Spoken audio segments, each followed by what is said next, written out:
Bom dia a todos.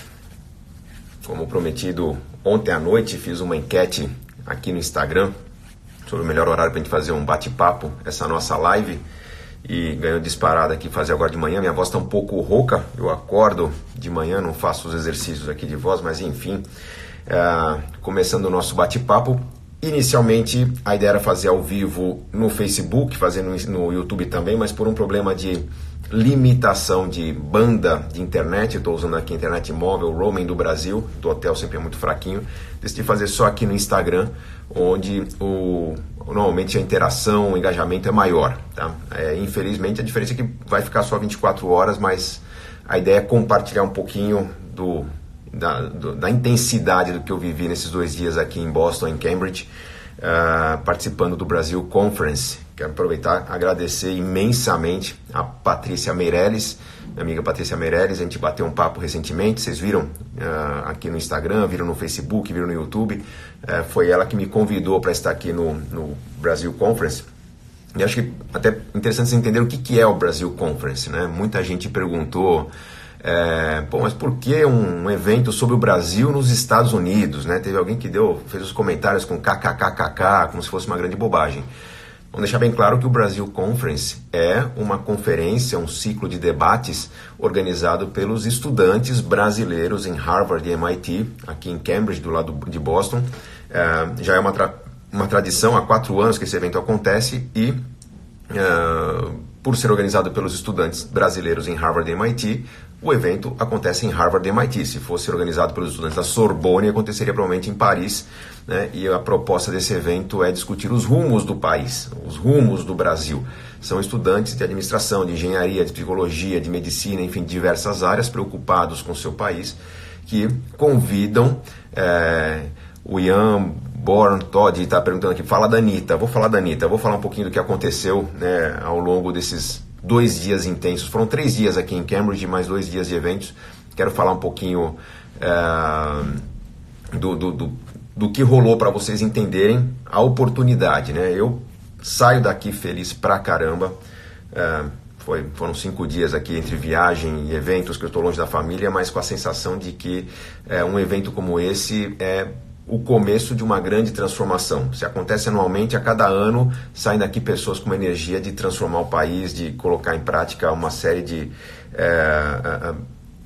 novas maneiras de trabalhar, novas maneiras de influenciar as pessoas. O espírito, deixa eu até mostrar uma camiseta que eu estou usando aqui, eu ganhei do Rony Meisler, do Brasil, e o Rony Meisler me deu essa camiseta justamente escrito aqui, transformador de limão em limonada, né? O espírito é mais ou menos esse. O idealizador, não, o mentor do Brasil Conference, Jorge Paulo Lemann, ele participou dos 2 dias, todo mundo que esteve ali encontrou com ele, teve a chance de bater um papo com ele, um cara super humano. E o espírito do Brasil Conference é aquele espírito que tem no livro que fala da biografia do Jorge Paulo Lemann e dos sócios dele, do Sicupira, da galera que construiu uma grande fortuna, dos homens mais ricos do Brasil, ou seja, é o espírito do sonho grande, né? Então quem vem estudar em Harvard, quem vem estudar no MIT, ao contrário do que muita gente pensa, não são nerds que ficam espumando pela boca, tá? São estudantes muito engajados, são pessoas que correram atrás de fazer. Tem muitos estudantes que não têm condições de pagar, tanto Harvard quanto MIT tem programas de bolsa para quem não pode pagar, tá? Então não são playboys, filhos de família rica que estão aqui estudando, são pessoas muito a fim de transformar, pessoas que fizeram diferença na sua história escolar, que estão aqui ralando muito, porque não é fácil concluir um curso nessas faculdades, e estão engajados para anualmente reunir aqui o que há de melhor nas cabeças pensantes do Brasil para se discutir os rumos do país, né? Então, um evento assim, das centenas de eventos que eu participei, sem dúvida alguma, assim, não tem como dizer que está próximo de alguma coisa. Não está próximo da palestra que eu fiz para 10 mil pessoas, não está próximo das 50 Expo Money que eu participei. É um negócio totalmente de outro planeta, pessoas que estão a fim de mudar.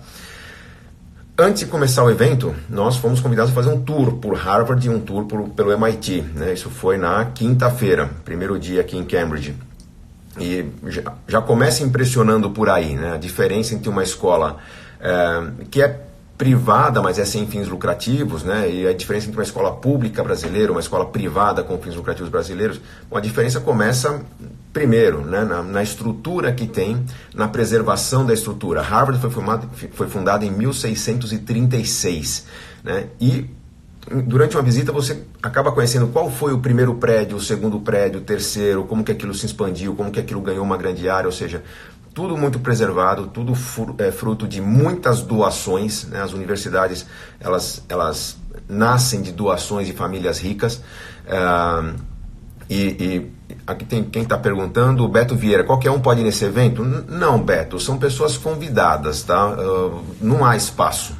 O interesse que haveria por um evento desse é muito grande, então foram 106, se não me engano, 106 palestrantes e aproximadamente 400, 500 pessoas ali divididas em salas que tiveram a oportunidade de assistir e debater, tá?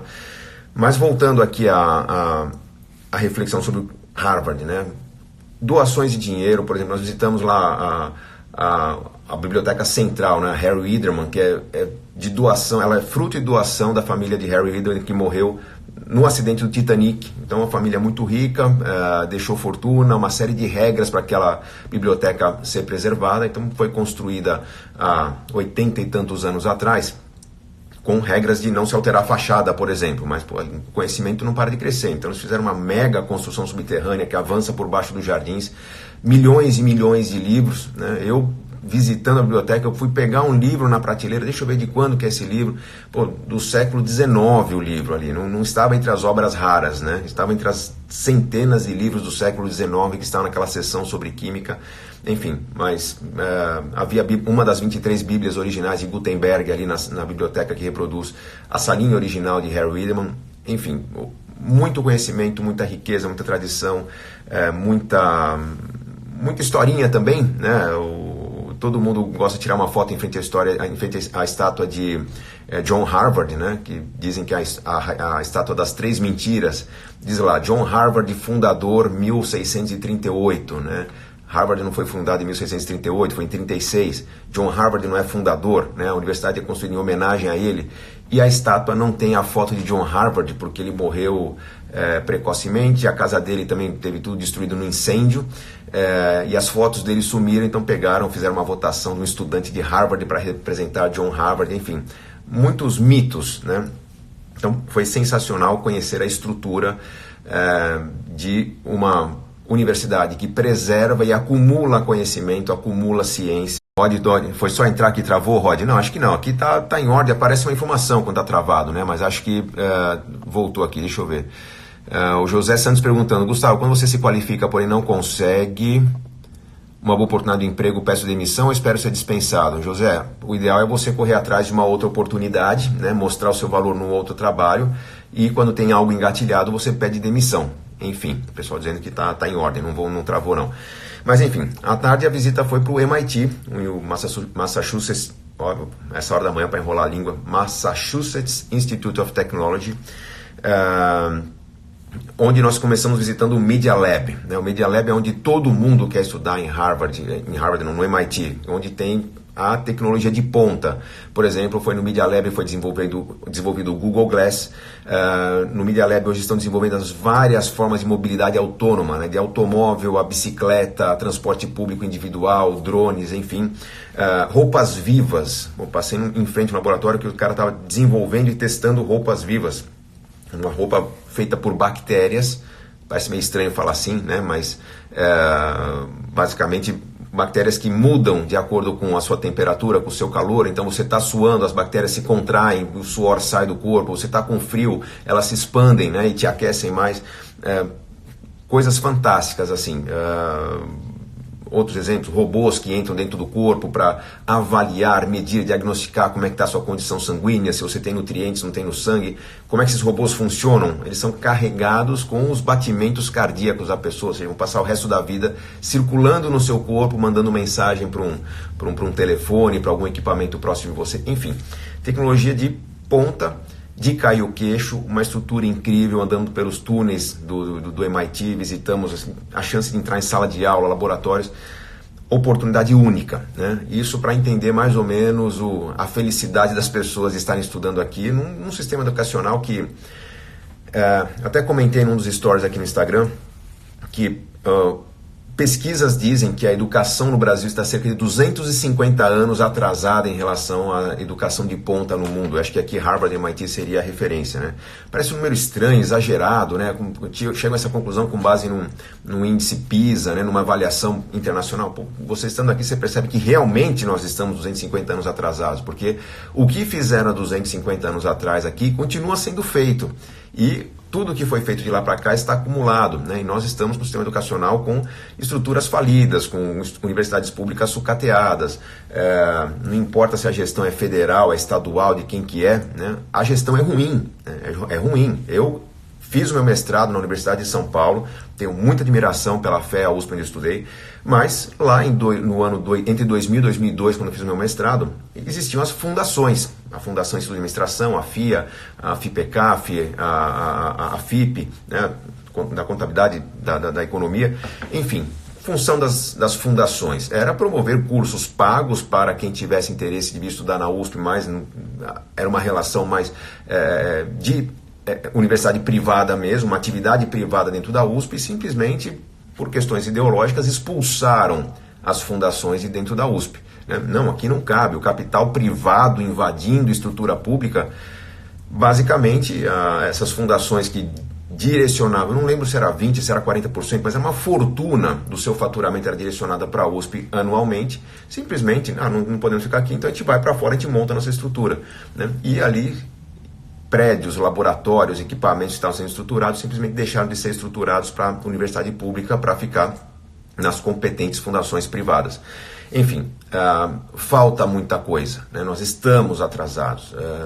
Não é um problema de administração de caixa, de falta de dinheiro.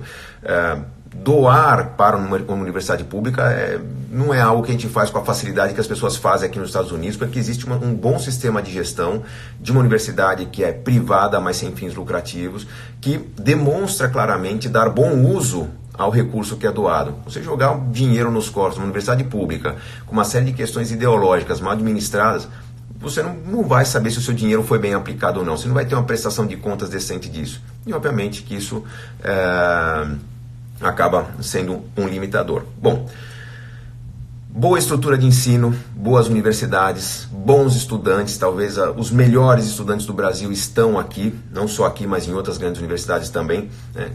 Nasceu a Brasil Conference há 4 anos atrás, e aí, nesse ano, o que aconteceu, né? Bom, primeiro dia já foi um dia muito interessante, em que foram apresentados os 5 embaixadores brasileiros. Esses embaixadores da Brasil Conference são estudantes que estão ali no limiar, né, de sair do ensino médio para a faculdade, mas estudantes que são referência na sua região, cada um de uma região do Brasil, Norte, Nordeste, Centro-Oeste, Sudeste e Sul.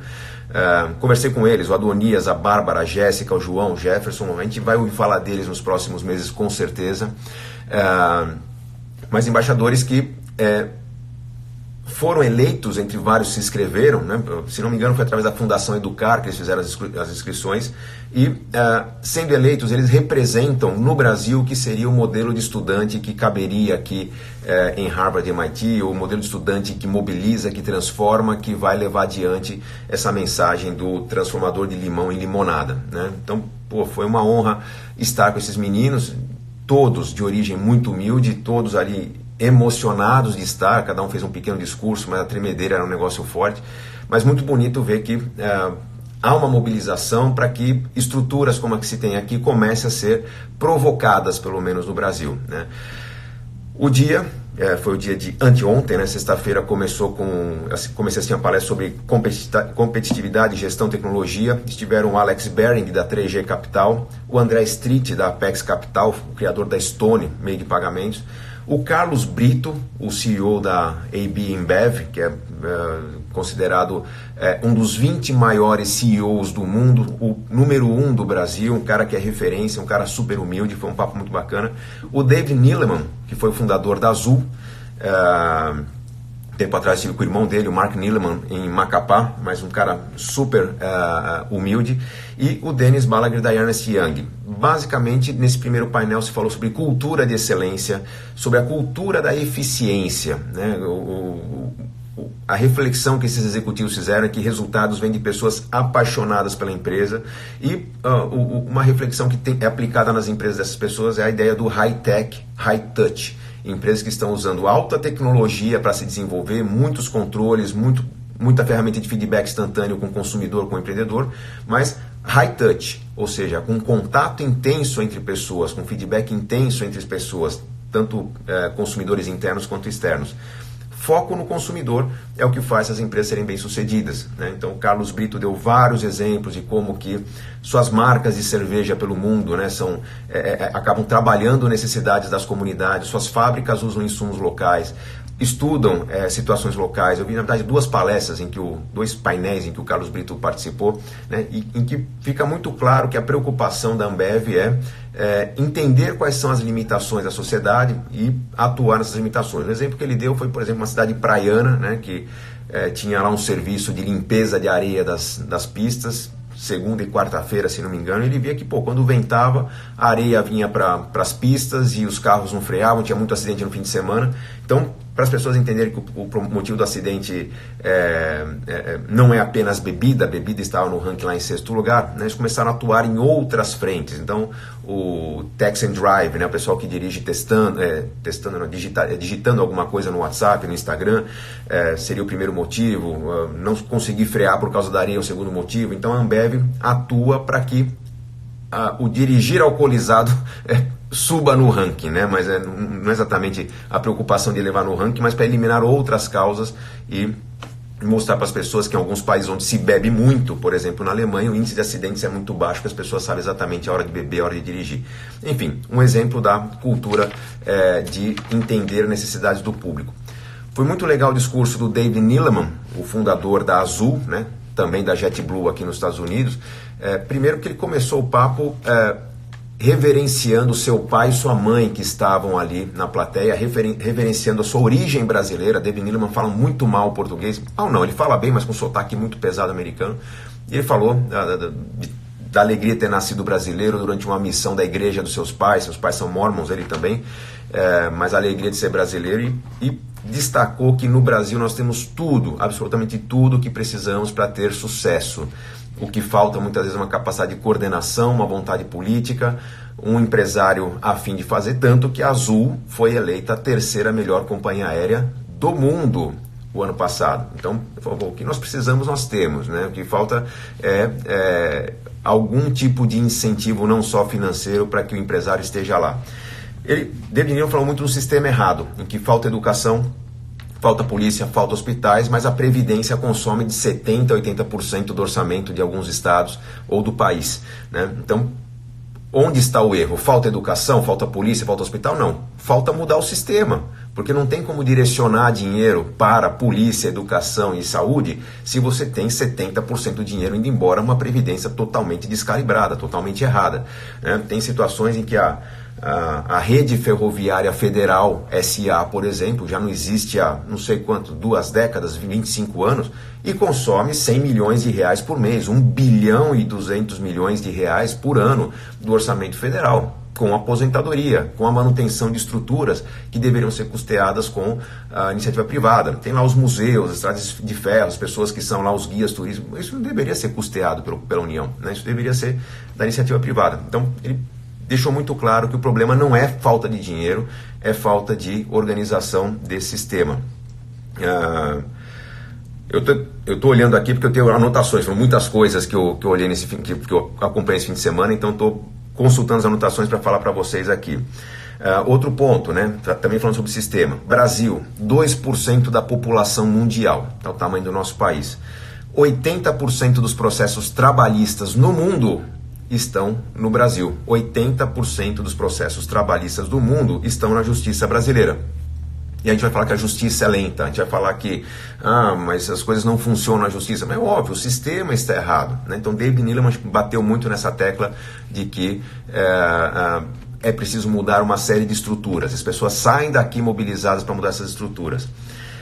André Street, o dono da Stone, né, da Apex, um dos sócios da Apex Capital, ele chamou a atenção de um ponto aí que é a ideia do too little too late, né? Estamos fazendo muito pouco e muito tarde, por isso que o país está ficando tão atrasado, né? ele chamou a atenção que o futuro do Brasil está nos jovens talentos e na tecnologia. Esses jovens talentos que estão inconformados com o que já existe, estão inconformados com esse sistema que nitidamente não funciona. Diego Rocha, sim, 80% dos processos trabalhistas, patrão contra empregado, tá? Isso só existe no Brasil, tá? Um sistema que não funciona porque a maneira como os sindicatos foram montados, como as leis trabalhistas foram montadas, é errada. Isso já está mudando com a reforma trabalhista que aconteceu, tá? Então a reforma recente já começa a mudar isso. Nós temos aqui uma série de empresas de tecnologia trazendo soluções para inovar todo o sistema de processo do judiciário no Brasil, tá? Startups mesmo, com robôs inteligentes para ajudar a dar celeridade nos processos, são soluções interessantes aqui, enfim, muita coisa boa que a gente viu aqui no Brasil Conference. Lembrando aqui, resgatando André Street falando dos jovens talentos da tecnologia, ele vê que está lá o futuro do Brasil. Por quê? Porque os jovens não têm vícios, né? Os jovens eles entram para o mercado de trabalho sem ter vivido aquela cultura viciada de que a regra é assim, de que o modelo é de tal jeito, que as coisas funcionam daquela maneira, né? Basicamente, sem ter regras, eles vão criar as próprias regras ou não conformados com as regras que os mais velhos seguem, eles estão transformando. Isso está bem evidente. No papo do Carlos Brito, o CEO da Ambev, fantástico, um cara que, puxa, é de se tirar o chapéu, a chance de conversar com ele, dar um abraço no cara, assim, transmite uma energia muito boa. Ele trabalha o conceito de que deixa eu colocar aqui, a ideia é que o que motiva as pessoas a crescer, a ideia é que as empresas crescem com pessoas motivadas com a companhia, ele quer fazer com que cada funcionário dessa empresa, que é um colosso mundial, que tem um valor de capitalização na bolsa incrível, ele quer que essas pessoas que trabalham na empresa vistam a camisa, mas com paixão. Por isso que ele também trabalha a ideia do high touch. Pessoas que conversam muito, feedback muito rápido. Contou muito da história dele, né, do MBA que ele fez nos Estados Unidos há 30 anos já. Ele não parece ser muito velho, mas diz que há 30 anos fez o MBA. Em Stanford, né? Estava falando aqui em Harvard, mas foi em Stanford que ele fez o MBA dele. E ele disse que esse MBA abriu os olhos dele para o mundo, né? Que basicamente essa formação diferenciada permitiu a ele entender como que as pessoas do mundo entendem os negócios, como que as pessoas no Brasil têm uma dificuldade em entender mudanças no processo, porque a visão aqui é muito mais generalista, muito mais holística. E aí, o que ele classificou como sendo uma grande conquista, né? Ele, apesar de estar no topo da classe dos executivos no mundo, ele já era o topo da classe no Brasil quando estudava. Na verdade, quando ele veio para o Brasil, ele se viu, quando ele veio para os Estados Unidos, se entendeu como um cidadão de segunda linha aqui, né? Uma pessoa que não falava bem inglês, uma pessoa que não estava acostumada com a cultura, uma pessoa que tinha uma série de dificuldades para se enquadrar. Ele teve que remar, teve que correr atrás. Ele acha que isso fez alguma diferença. Ele deixa muito claro, ele sente que o brasileiro, na verdade, quando corre atrás, ele tem um diferencial que é a vontade de vencer barreiras que outros não têm, né? E isso, segundo ele, foi o que fez a carreira dele crescer muito. Brigou para crescer e hoje faz o mesmo nos negócios, né? Ele não se conforma de estar na segunda, terceira empresa, ele quer estar na maior empresa do mundo. Enfim, um belo exemplo, uma bela história de vida. André Street, quando estava lá num bate-bola com o Nielemann, com o Carlos Brito, ele chama a atenção para um ponto interessante, né? Ele trabalha muito nas universidades, ele dá as palestras, ele percebe que há alguns anos a vontade dos universitários no Brasil era de prestar um concurso público, encontrar um caminho mais tranquilo, um caminho mais fácil, né? Para talvez sair de uma história ruim da sua família. Hoje, ele percebe que, ao fazer uma enquete com os universitários, a ideia não é mais o concurso público, que o concurso público, a vontade do concurso está em baixa. Ele percebe que os jovens querem empreender. Segundo André Street, eu vou falar isso outras vezes ao longo desse papo aqui, segundo André Street, o momento é muito interessante para o Brasil, porque os jovens que seriam o fermento para a transformação do país estão com vontade de transformar, estão com vontade de empreender, estão com vontade de ter uma startup, alguma coisa que seja realmente transformadora. Isso pode ser a diferença da nossa geração, pode ser um momento muito interessante para o Brasil. Outras pessoas falaram isso, inclusive o ministro Barroso, eu vou falar daqui a pouquinho, tá? Ele falou no segundo dia. Ainda no primeiro dia, assisti um painel pequeno, o tema era Orgulho de Ser Brasileiro. Basicamente era um bate-papo entre o Carlos Brito, da Ambev, e o Edu Lira. Para quem não conhece, o Edu Lira é do Gerando Falcões, um cara que ele fala muito da história dele, né, que saiu da favela, filho de diarista. O sonho do pai dele era ser CEO de uma grande empresa, ele acabou sendo CEO do tráfico, né, um grande bandido. Enfim, ele conviveu com armamentos, com drogas o tempo todo. E apesar de ser filho de bandido e diarista, apesar de crescer na favela, né, apesar de ter ganhado uma bicicleta só aos 18 anos de idade, ele percebeu que havia um caminho, né, que havia portas abertas, e criou o grupo Gerando Falcões, né, uma iniciativa que tem educação, arte, cultura, esporte, geração de renda nas comunidades, está criando filiais por todo o Brasil. Recebeu o apoio do Jorge Paulo Lemann, investimento e infraestrutura e toda uma mentoria para funcionar. E hoje o Edu Lira é uma referência no Brasil em relação ao empoderamento das pessoas que estão nas comunidades. Tem que acreditar que você pode mudar. Foi muito bonito o papo dele, foi ovacionado, foi aplaudido em pé aqui em Harvard, né? E junto com o Carlos Brito, foi um painel sensacional. O Carlos já tinha assistido o painel dele da manhã, mas ele falou que, primeiro, ele também vem de família pobre, formado na Federal do Rio de Janeiro, de escola pública, foi para a Federal e ganhou uma bolsa em Stanford, né? E aí o Carlos Brito deixou bem claro, né, para aquelas pessoas que acham, pô, mas esse evento aí em Harvard, MIT, é para uma elite, né, para estudantes de família rica. Não é, gente, não é. Eu não sei qual que é o percentual, mas nós temos aqui pelo menos 30% dos alunos nessas universidades não têm condições de pagar. Eles provam isso e, de acordo com a renda familiar, a universidade concede a bolsa. Não é, não tem que fazer uma corrida de passar por baixo do arame farpado, comer lama. Não. É capaz, você tem o perfil para estudar. Os próprios alunos se mobilizam para levantar fundos e conceder a bolsa para esses estudantes. Então, muita gente aqui estuda de graça. Não, você não tem exatamente a renda muito baixa, mas teve gente que trocou mensagem comigo aqui no Instagram que fez Harvard pagando $20 mil durante todo o curso. Foi uma bolsa parcial concedida. Então, enfim, correr atrás é o caminho. Carlos Brito ainda destacou uma diferença entre Brasil e Estados Unidos, né? Estados Unidos, governo pequeno, sociedade age mais, tem a cultura do give back, né? A sociedade trabalha, né? E tem uma vontade de retribuir para a sociedade. No Brasil, nós optamos por um governo muito grande, muitos impostos, as pessoas esperam que o governo faça por elas, né? Então você tem uma sociedade que é mais lenta porque optou-se por um Estado maior, um Estado mais intervencionista. A diminuição do Estado, uma visão liberal, né? Carlos Brito, eu pessoalmente concordo muito com essa visão, mas a visão de você enxugar o Estado, dar mais eficiência, privatizar, né? Por que 2 bancos públicos federais? Há algum motivo para existir Caixa Econômica e Banco do Brasil? Além de ser um cabide de empregos? Não há motivo, gente, me deem um motivo. Um financia a casa própria, outro financia a agricultura. Pelo amor de Deus, né? Para que uma estrutura tão cara? Há algum motivo para existir no Brasil alguma cidade em que a prefeitura tem um prédio de maior valor do que a escola mais barata dessa cidade? Inversão de valores. Você vai visitar o prefeito, está numa torre de mármore. Na mesma cidade você tem uma escola que não tem as 4 paredes, tem um telhado de palha. Então, inversão de valores. Então, isso tem que mudar. O Estado tem que diminuir, tem que ser mais eficiente. Nesse painel do Carlos Brito com o Edu Lira, falou-se da oportunidade que todos têm de tentar um acesso a uma grande universidade americana, que é através da Fundação Estudar, a maior fundação do Brasil para jovens que querem estudar fora. Tá? Pesquisem sobre Fundação Estudar, é algo de muito valor. Vamos lá.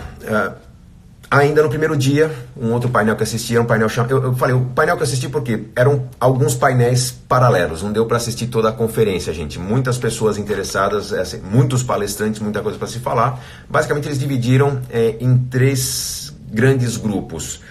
Empreendedorismo, governo ou iniciativas públicas e a questão social, engajamento. Alguns comentaram aqui no Instagram, mas cadê o painel da ciência?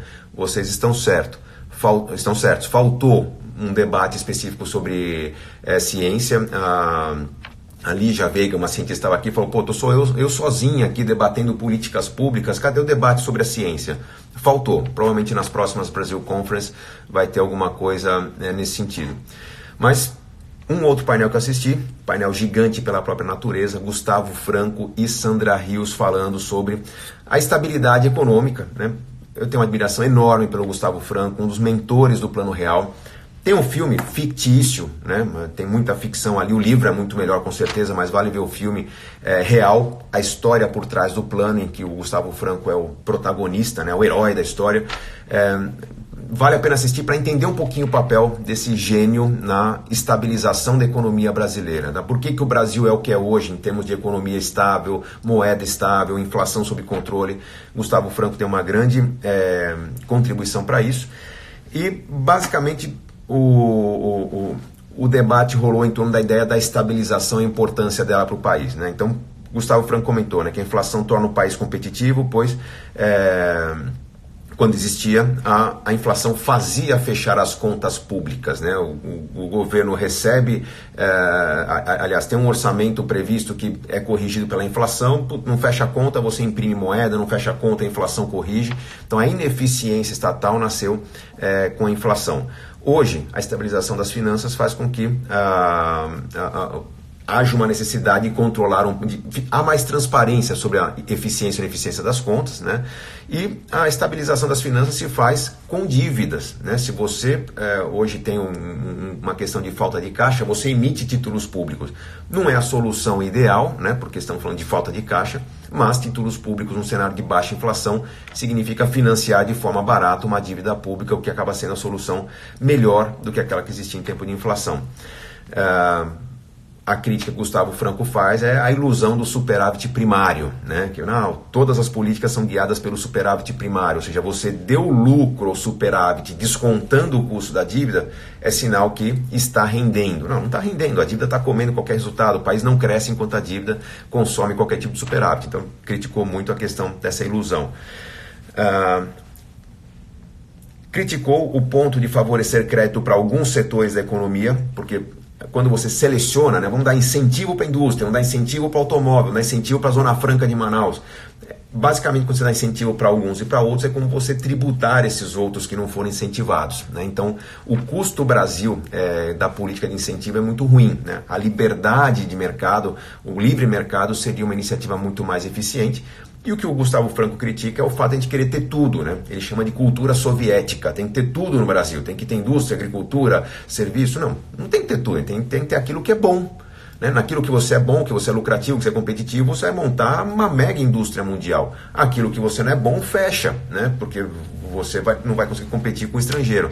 Então ele critica a ideia de querer fomentar tudo quanto é indústria, porque teoricamente isso é bonito, e a gente acaba sendo muito ineficiente nessas indústrias em que a gente precisa de fomento. Então, a conclusão dele é que políticas desiguais e de favorecimento acabam atrasando nitidamente o Brasil. Só ver se eu esqueci alguma coisa aqui. E outra, o seletivismo de crédito acaba para contribuir muito o aumento do spread, né? Porque você tem setores ali que recebem incentivos, que são ineficientes, que acabam gerando um volume de inadimplência muito grande. Esse volume de inadimplência tem que passar para alguém, e no Brasil, quem paga juros elevados é aquele que está pagando corretamente pelo seu crédito e também por aqueles que não pagam. Isso acaba custando muito caro. Sandra Rios comentou aqui que ao abrir a economia, os setores mais eficientes vão se mobilizar, vão se difundir e vão exportar mais, né? Então, o que falta, segundo Sandra Rios, é aumentar essa maior transparência, realmente abrir o mercado para que você incentive a competição, que você traga para o Brasil competidores estrangeiros, sim, mas que mobilizem o mercado para se fortalecer. Né? Isso já aconteceu no Plano Real, aliás, no Plano Collor, né, que foi a grande abertura de mercado.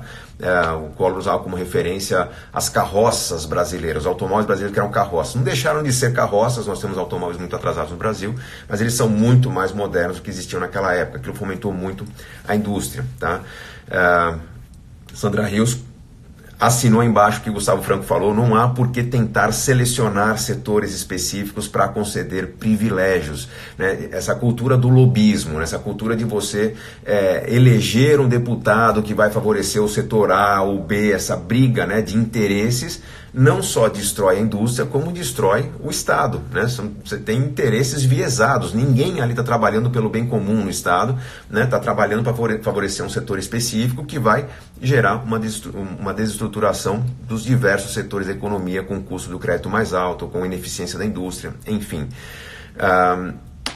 Interpretação dos dois. Brasil é visto pelo mundo como uma economia muito fechada, tá? Então não é um país competitivo. Vou mencionar também aqui, no segundo dia se falou isso também, né? Índice de competitividade, o Brasil está muito atrasado porque é um país fechado.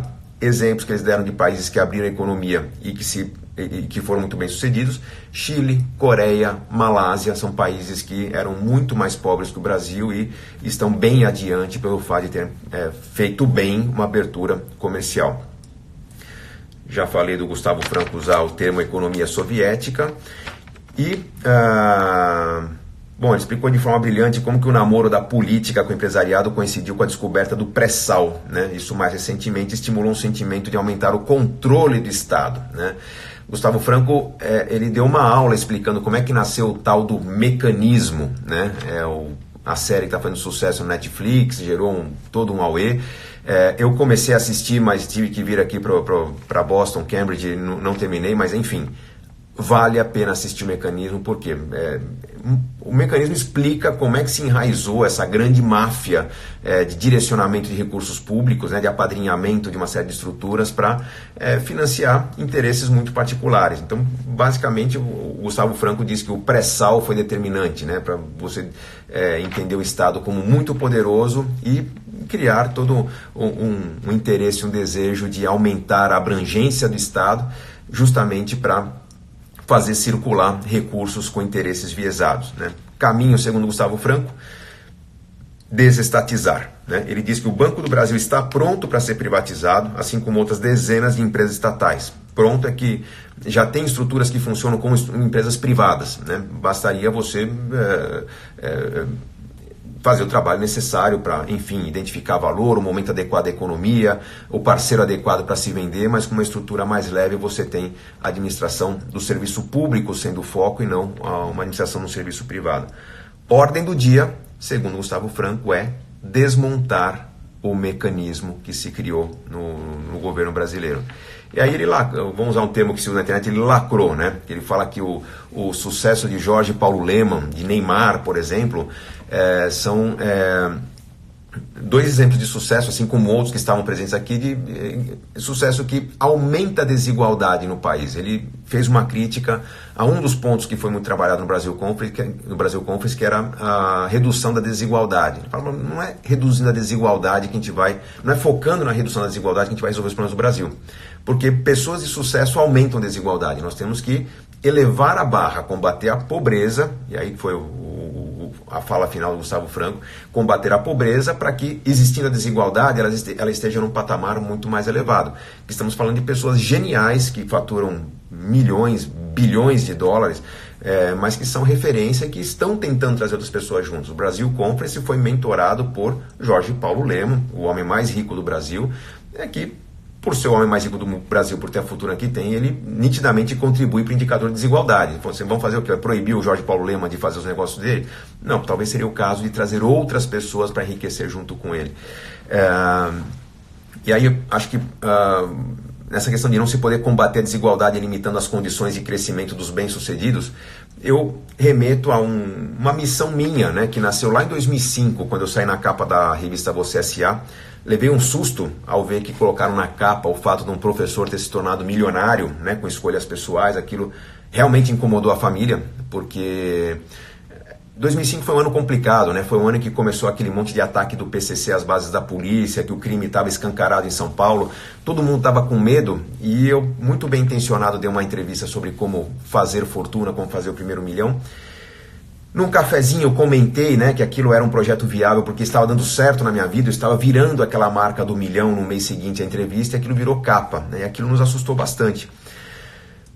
Tivemos um fim de ano meio consternado, né? Puxa, como fazer agora, né? O Gustavo, aquela entrevista, aquela bobagem que ele fez de falar para a capa de revista, a gente fica preocupado. E aí a Adriana, minha esposa, ela fez uma reflexão bem interessante de colocar dois caminhos possíveis, né? Isso foi um papo em família, tava eu, a Adriana, meus dois pais, um apartamentinho que a gente tinha na praia, e ela comentou o seguinte, ó, nós temos duas opções.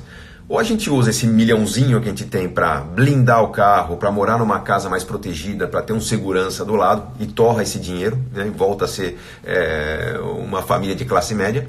Ou a gente ensina todo mundo a ser milionário e a gente some na multidão.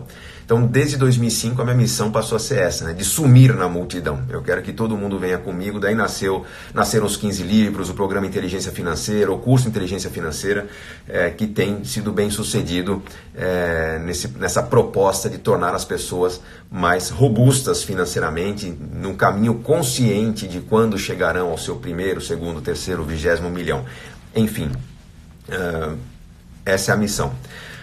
Para fechar não, ainda no primeiro dia teve um painel muito interessante, muito legal, sobre lições de empreendedorismo, né? Vários empreendedores estavam ali relacionados. Deixa eu ver se eu estava com a fichinha, deixa eu pegar, não quero deixar de falar de nenhum deles, seria até injusto, eu não vou entrar em detalhes, mas nesse painel sobre lições para empreender, quem estava ali? A Cristina Junqueira, criadora do Nubank, o Gabriel Benarros, do Ingresse.com, o Marcos de Toledo, do Fundo Canary, e o Rony Meisler, da Reserva. Então, 4 empreendedores, né, que são referência, áreas diferentes: Nubank, sistema financeiro; Reserva, loja de moda; Ingresse, né, serviço de compra e venda pela internet, enfim.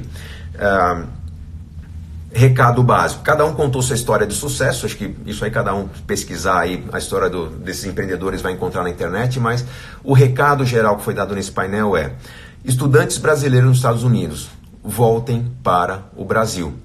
Tem muita gente que vem estudar aqui, que percebe um mar de oportunidades, que percebe a tranquilidade de uma economia mais estável, mais segura, menos violenta, e tem uma vontade muito grande de ficar aqui. Segundo eles, quem está transformando o país, quem está virando referência e tendo muito bom resultado com isso, são aqueles que decidiram buscar conhecimento onde o conhecimento é melhor e decidiram voltar para o Brasil para se mobilizar. Eu não fiz esse caminho de sair do Brasil para estudar. Eu não considero que minha especialização em Nova York é um estudo. Foram 3 meses, não chegou a ser 3 meses, 2 meses é alguma coisa que eu fiquei em Nova York. Morei fora empreendendo, mas eu tenho a opção de morar fora. Hoje o meu trabalho é online, né? Meu curso Inteligência Financeira, eu interajo com meus alunos diariamente numa comunidade online. Eu poderia estar morando em qualquer lugar do mundo, nem o fuso jamais é importante para mim. A rotina que eu tenho no Brasil é a participação quinzenal no Encontro com Fátima Bernardes. Mas fica muito claro para mim, muito claro para os meus filhos, para minha família, que nós transformamos mais no nosso país. E isso nos faz estar no nosso país. É um preço que a gente paga, nós somos recompensados, não vamos ser hipócritas, a gente ganha dinheiro com isso também, mas o preço da insegurança, o preço de algumas frustrações de coisas que poderiam ser melhores, a gente está pagando muito bem para transformar o país, e isso faz a gente ficar lá. Enfim, primeiro dia foi encerrado, no meu entender, com chave de ouro. Eu tinha ouvido falar que ela viria para Harvard, não sabia que era nesse evento, foi uma surpresa. Anitta veio fechar o evento em Harvard e para mim foi um negócio encantador. Eu já conheci a Anitta, tá? Eu estive no encontro com Fátima Bernardes com ela, fiquei 1 hora no sofá conversando com ela. Não é uma pessoa assim que tinha uma relação distante, a gente já tinha até trocado muitas ideias sobre o que ela falou aqui, então já tinha uma admiração por ela. Não sou fã do funk, eu gosto de vários estilos musicais. O funk dela, sinceramente, até me agrada um pouquinho por ser mais pop do que funk, mas não é uma música que eu gosto, não é um estilo que eu gosto. Toca nas festas, puxa, eu não curto os clipes dela, excessivamente sensuais. Meus filhos às vezes estão comigo, não é algo que eu falo, pô, é minha música. Mas nós temos que tirar o chapéu pro sucesso dela, por ter se tornado a terceira mulher... Não, vamos lá... Agora não vou lembrar do ranking, vamos falar bobagem aqui, mas enfim, a Billboard classificou ela como uma das mulheres mais relevantes do mundo no meio musical. Passou Lady Gaga, passou Beyoncé nesse ranking da Billboard. Isso, uma menina de 25 anos que vem, segundo ela, não da favela, mas de uma casa que estava a 2 quadras da favela, uma origem muito humilde. e ela deu uma lição de empreendedorismo. A Anitta é uma pessoa muito consciente do que o seu público gosta, muito consciente do que tem que ser feito, muito mobilizadora. Ela contou histórias do tipo, puxa, ela começou a ganhar um dinheirinho, mas o irmão tinha que ir para a faculdade, ela, na empresa que ela trabalhava, se não me engano, ela começou trabalhando na Vale. A empresa que ela trabalhava tinha o Vale Transporte para ela, e como o irmão tinha que ir para a faculdade e não tinha como pagar o transporte, ela dava o Vale Transporte para o irmão e ela ia a pé para a empresa dela, fazia lá um caminho maluco, enfim, gastava uma energia enorme. A Anitta deu uma aula de humildade, uma aula de empreendedorismo, uma aula de consciência do que tem que ser feito, e de simplicidade mesmo, né? Porque ela não tem muita preocupação de falar errado, ela é uma pessoa muito simples. E obviamente deu o recado que para mim foi o recado do dia. O funk fala de violência, fala de tráfico, fala de prostituição, fala de uma série de coisas que a família brasileira não quer ouvir. Ela falou, só que isso é o que o jovem da comunidade vê quando abre as portas da sua casa, quando abre a janela da sua casa, do seu barraco, né? Então você só vai mudar a letra do funk quando você mudar a realidade do jovem da comunidade. E isso, explica muito o que é o funk, né? Aquilo é um estilo que representa pessoas que são ignoradas, não vou dizer por boa parte da sociedade, porque eles são boa parte da sociedade, mas são ignoradas pela sociedade que transforma, ignoradas pelo Estado. Então, basicamente, aquilo é uma representação cultural de uma sociedade muito sofrida que, para mudar essa representação cultural, nós vamos ter que mudar a realidade da sociedade. Talvez isso explique também por que o austríaco gosta de valsa, né? O cara abre a porta e as pessoas estão dançando valsa na praça. Então, Anitta é empreendedora, inteligente, mostrou a importância da administração, ela é formada em administração, e isso, segundo ela, fez toda a diferença, né? Então, aí, ó, a Carla tá colocando. A Carla Sampaio fez um comentário que fez a galera rir, né? Pô, o jovem não vai cantar o barquinho vai, o barquinho vem, a tarde cai, né? Se o que ela vê pela janela é prostituição, se o que ele vê pela janela é prostituição, é metralhadora, é droga, é violência, né? Então, é óbvio que ele vai cantar o que ele vê. Então, tá aí o recado da Anitta. Fez valer o seu convite de estar em Harvard, deu o recado para essa nata cultural que estava aqui para aprender a transformar, e eu acho que a Anitta não chegou no topo não, tá? Ela vai muito longe, ela vai fazer muito mais sucesso. Parabéns, Anitta, aí, porque chacoalhou a turma. E quem não curtiu, eu postei uma imagem que tinha um bumbum lá com celulite da Anitta aqui no Instagram, pô, que coisa ridícula, que nível chegou a Harvard. Dá uma olhada, eu coloquei nos meus stories ali, eu fixei, né, lá no meu perfil, daqui a pouco você vai ver. Eu acho que esse vídeo da Anitta deve estar disponível no YouTube, tá? Os vídeos da Brasil Conference devem estar... procura a página Brasil Conference depois lá no YouTube, você vai ver se tem ou não, mas ela deu o recado, tá? Nós ficamos arrepiados com essa mais de uma hora de conversa com uma menina que faz sucesso, é inteligente, é consciente do que ela tem que fazer para mobilizar as pessoas e conquistou o mundo, né? Tá aí faturando milhões por ter conquistado o mundo. Isso encerrou o nosso dia em Harvard, um dia sensacional. Dia 2, ontem, foi no MIT. O dia começou com um papo com Ilan Goldfein, o presidente do Banco Central do Brasil, doutor pelo MIT. Você vê que os cérebros brilhantes do Brasil, né? Onde vão buscar conhecimento, doutor pelo MIT, muito competente na estabilização da economia, né? Uma ótima relação com o Congresso, muita credibilidade, um cara muito inteligente, e uma pessoa assim de uma humildade incrível, né? Obviamente que ele falou como governo, falou como presidente do Banco Central, mas ele deixou um recado muito claro. Nós estamos vivendo no Brasil uma oportunidade histórica. Nós nunca tivemos juros baixos, tão baixos quanto agora, uma inflação tão baixa quanto agora, combinados e em condição de durar por muitos anos. Não é algo forçado, é algo construindo, lapidado, né? Toda a técnica do Ilan e do time dele, né? Foi no sentido de consolidar isso. Nós estamos com a faca e o queijo na mão para transformar o Brasil. Ele não foi o último que falou isso, né? Eu falei, o ministro Barroso falou nesse segundo dia à tarde, mas ele falou, o momento é histórico porque nós estamos com as condições de dar à economia o crescimento que ela precisa, com o fôlego que ela precisa, com o crédito barato que ela precisa, né? Então foi muito interessante, muito rico esse papo com o Ilan Goldfein. Tive a honra de sentar do lado dele, conversar com ele um pouco, foi um momento inspirador para abrir esse dia. Mas a cereja do bolo, né, dessa manhã de sábado foi o bate-papo do Jorge Paulo Lemann na sequência com o Ray Dalio. Eu não sei em que lugar no ranking o Ray Dalio está entre os homens mais ricos, ele tem uma fortuna de 17,4 bilhões de dólares. Ele é o criador, hoje é o CEO do Bridgestone Associates, o maior fundo de investimentos, o maior hedge fund do mundo. E ele deu uma explicação muito interessante sobre um livro que ele lançou, o livro não está aqui por perto, mas o livro Principles, né, o Princípios, não só para os negócios, mas para a vida pessoal. Já comecei a folhear, um livro riquíssimo. E ele fez reflexões importantes sobre como que você organiza ou como que você sistematiza a sua evolução pessoal. O que você tem que fazer para crescer continuamente. Ele mostrou uma série de esquemas. Eu, sinceramente, estou pensando em levar para o meu evento no dia 21 de abril, Inteligência Financeira ao Vivo, um pouco disso que eu aprendi dos Principles do Ray Dalio, né? Porque existe técnica para você tratar os seus fracassos, reconhecer, diagnosticar esses fracassos e construir um patamar melhor na sua vida. Beber um pouquinho de água aqui, já está quase 1 hora de papo, gente. E muito rico o bate-papo dele com Jorge Paulo Lemann, em que basicamente as reflexões do Ray Dalio, né? A ideia de você entender como é que você sabe que você está errado, você tem que saber se diagnosticar. E basicamente muitas das ideias dele remeteram ao que eu uso no curso Inteligência Financeira, né? Que é você encontrar mecanismos para entender o que está errado na sua vida, um conceito que eu chamo de mapear a sua vida atual. Quando você tem um mapa da vida atual, esse mapa sendo consciente, você tem condições de entender o que você fez de errado, que te tornou uma pessoa desequilibrada em termos financeiros, de escolhas, de não saber se colocar no caminho da prosperidade, mas o importante é você mapear bem sua vida atual.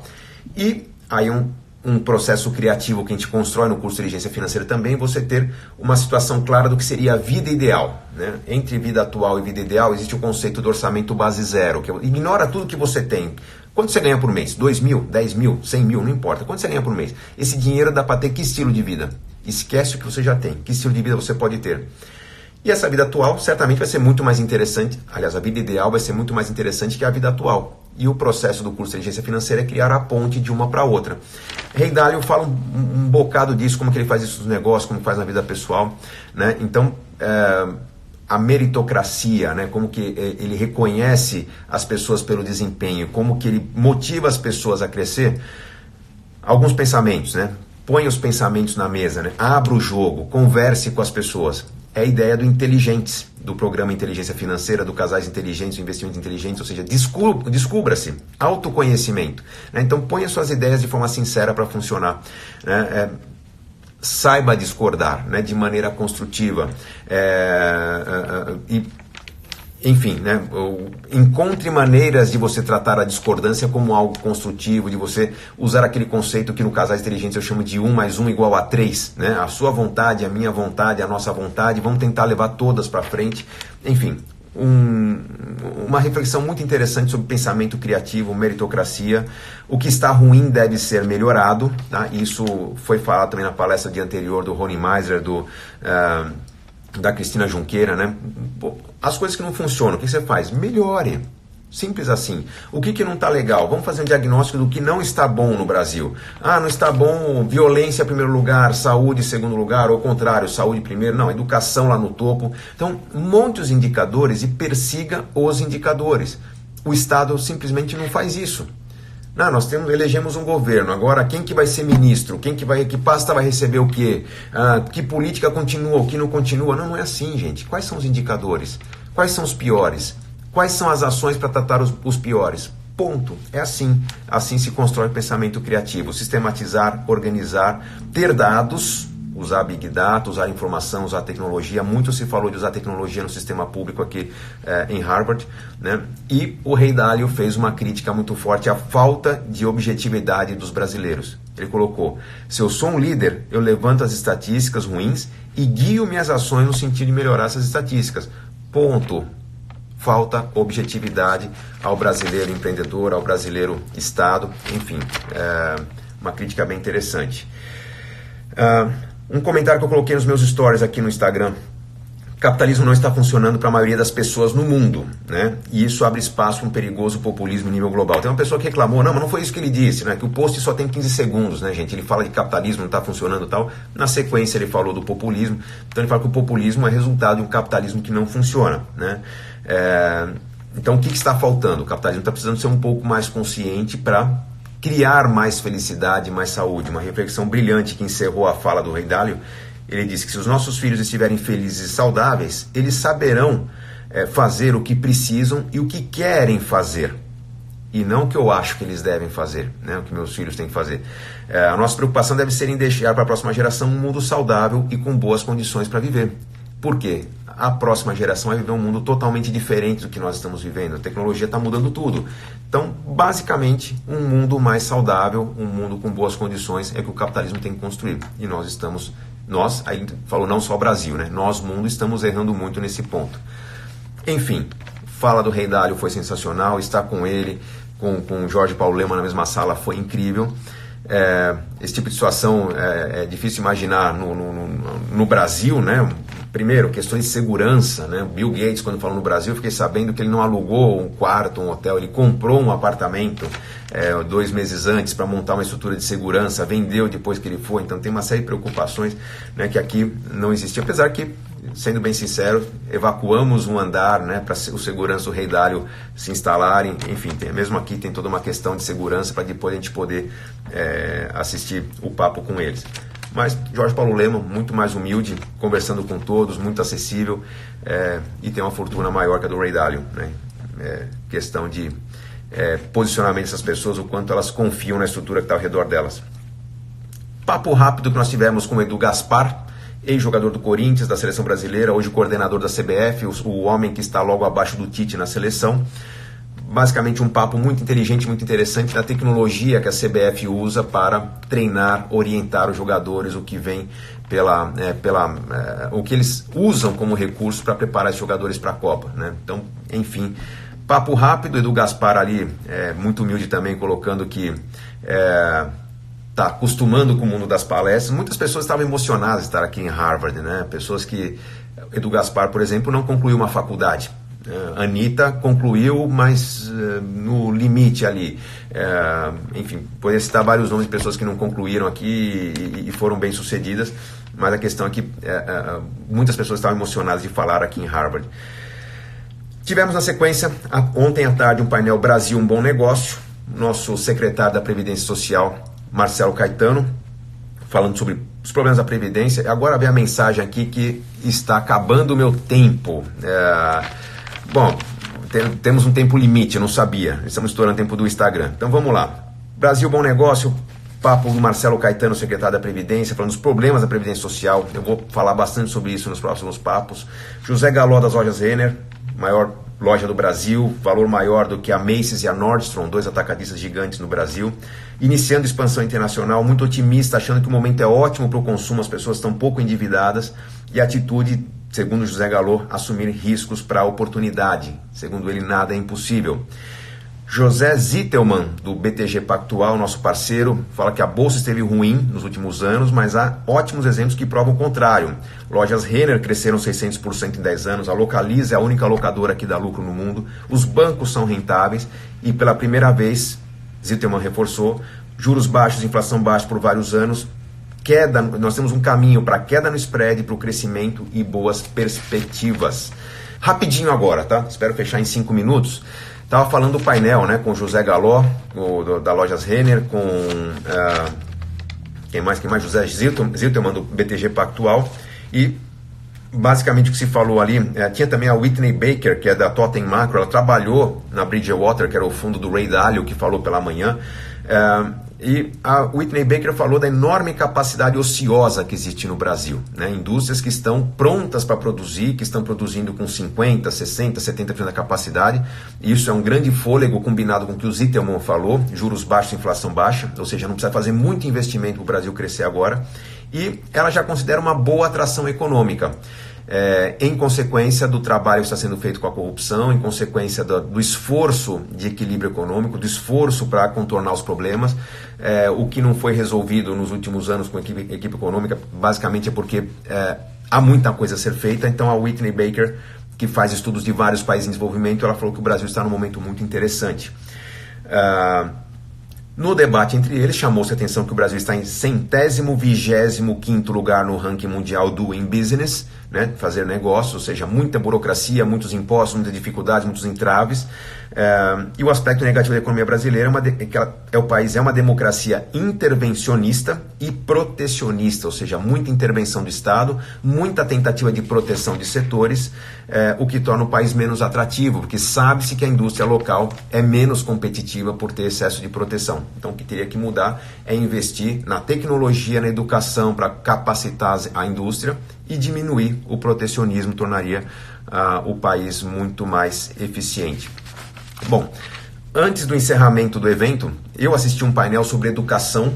Teve um painel muito interessante com a Raquel Dodge, com o ministro Barroso, falando sobre o momento da economia. Eu estava na sala ao lado ouvindo sobre educação. É um ponto que para mim me incomoda muito, é um ponto de lei.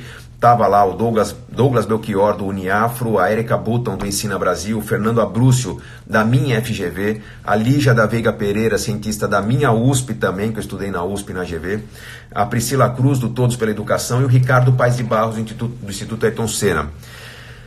Foi um debate rico. Basicamente, a conclusão desse debate é que é preciso mobilizar com base na técnica, que não basta a boa vontade. Muito se fala que a educação tem que melhorar, todo mundo sabe que a educação tem que melhorar, do professor até o ministro da Educação. O que falta é técnica, é você ter dados de quais escolas estão bem, aliás, não faltam dados, falta usar os dados, né?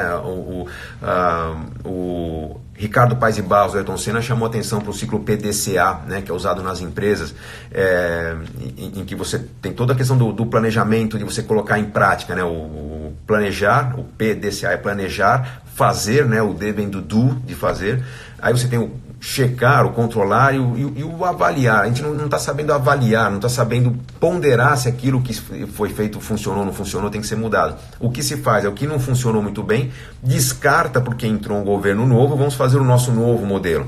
Então a gente descarta muita coisa. A gente estava no MIT, mas fazendo um paralelo com Harvard, né, em que a escola foi fundada em 1636 e as coisas só se acumularam, né, só evoluíram, nada foi descartado. Nós temos uma cara política de descartar o que foi criado entre o governo, descartar o que foi criado em outra gestão para começar ideias novas.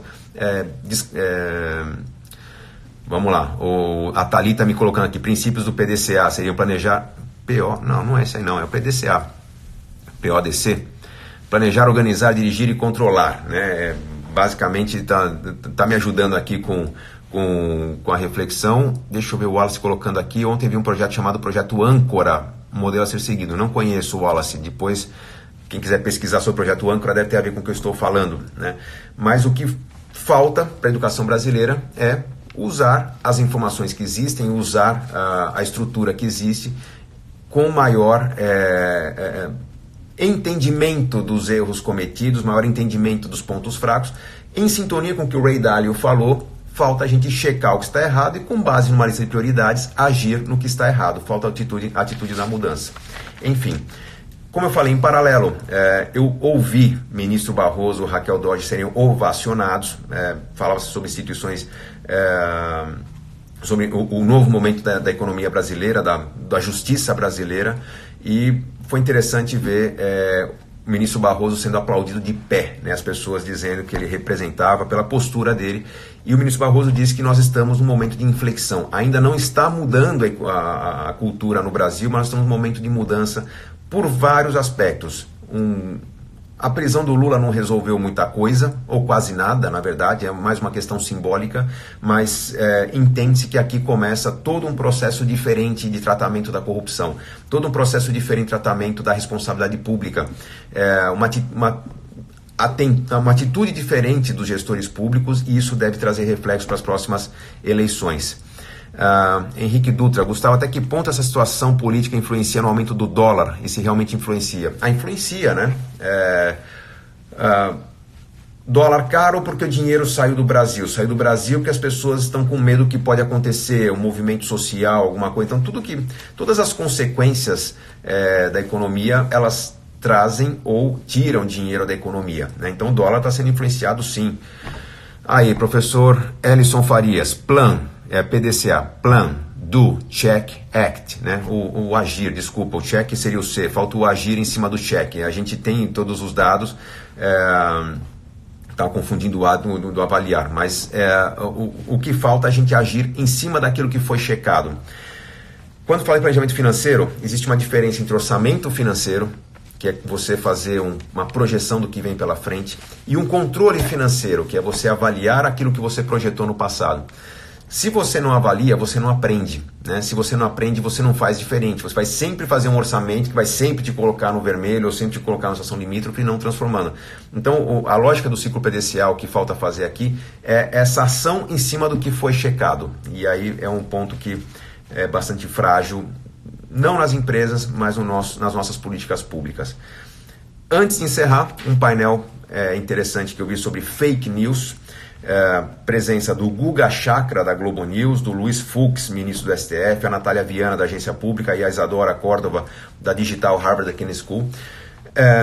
Falaram sobre Marielle Franco, as situações de fake news foram criadas, ou como que o processo evidenciou uma mudança de comportamento e que fake news foram rapidamente combatidas. Ministro Fux foi bem enfático a enfatizar o que é fake news, o que não é, né? Porque fake news não é notícia mentirosa, fake news é aquilo que interfere no rumo de uma eleição política para o STF, para o TRE. Aqui nas redes, muitos dos meus seguidores comentaram, mas o Guga Chakra palestrando, ele sofreu aqui com fake news recentemente. O Leonardo Brown falando achando que essa live era com Jim Carrey. Gostei. Dizem que eu pareço o Jim Carrey quando eu tô descansado. Quando eu tô cansado, dizem que eu pareço o William Dafoe. Então eu já tô descansado, isso é bom. Mas o Guga Chakra ele passou algumas vergonhas com notícias que ele teve que desmentir. Isso não é considerado fake news, né? Fake news é uma notícia manipuladora. O Guga Chakra da Globo News ele mostrou muita humildade de aceitar conduzir um painel sobre fake news. E eu acho que é a atitude de um profissional, né? Se ele em algum momento divulgou uma notícia que teve que desmentir, isso aconteceu com várias pessoas, da Atena já fez isso, poderia citar dezenas de profissionais. Humildade para... O Pedro está falando, Globo é fake news. Cara, eu trabalho não para a Globo, né? Mas eu trabalho na Globo. E eu respeito muito essa empresa. A visão que as pessoas têm da Globo, sinceramente, tudo aquilo que é visível leva mais porrada, né? Mas se a gente for entender o que está por trás do processo ali, é uma empresa de se tirar o chapéu. E, enfim, falando aqui, o pessoal está comentando, Guga é fake news. O Guga Chakra é um tremendo de um profissional que andou escorregando aí por erro nas fontes. Enfim, mas acho que tem muita humildade. Recomendações não só para jornalistas, mas para todos nós, né? O pequeno Adric, não gosto da Globo. Perfeito, não vejo nenhum problema com isso, né? Eu estou na Globo porque a Globo me dá um tremendo de um espaço para levar ideias boas para milhões de pessoas. Eu não gosto de funk e sou um admirador incondicional de Anitta. Tá? Acho que a gente tem que ter essa liberdade de respeitar as pessoas com diferentes opiniões. Recomendações sobre fake news.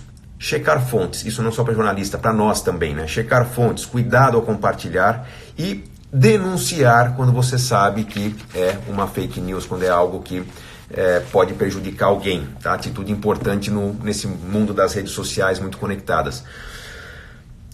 Esse foi o Brasil Conference, que foi fechado, foi encerrado, assim, num papo muito rico, muito interessante. Eu me senti privilegiado de estar nesse encerramento em que estavam presentes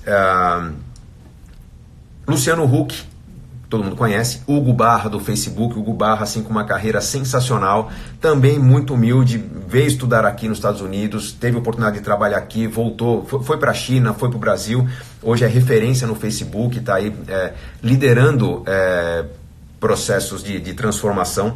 Então o Hugo Barra fez um show de discurso, Luciano Huck fez um discurso mais político, ele se assumiu como político nesse papo aqui no Brasil Conference. Eu fiquei surpreso com isso, né? Até esperar ouvir um pouco mais da história dele, mas ele preferiu usar esse espaço para deixar claro que ele vai estar na política nos próximos anos.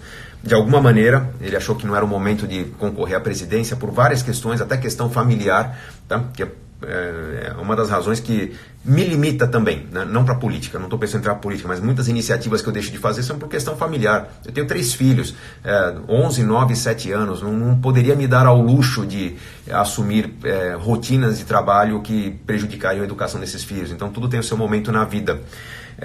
Mas foi um papo riquíssimo. Depois do papo do Luciano Huck e do Hugo Barra veio a premiação do REC Brasil. Pequenas empresas, startups estavam ali apresentando seus projetos, concorrendo a um prêmio para receber um fôlego em dinheiro para crescer. Eu não vou lembrar o nome da empresa, é uma empresa que fazia um controle de gestão de ônibus, Millennium Bus, se não me engano, foi a empresa que ganhou um prêmio de 50 mil reais. Mas enfim, várias empresas que concorreram ali, teve aqui, levou o seu prêmio, as que não levaram prêmio, geniais, assim, empresas que merecem algum tipo de fôlego. Pesquisem sobre o REC Brasil, as empresas finalistas. E tivemos no encerramento, além do momento de aplaudir os estudantes brasileiros que organizaram o evento, uma surpresa, não estava anunciado.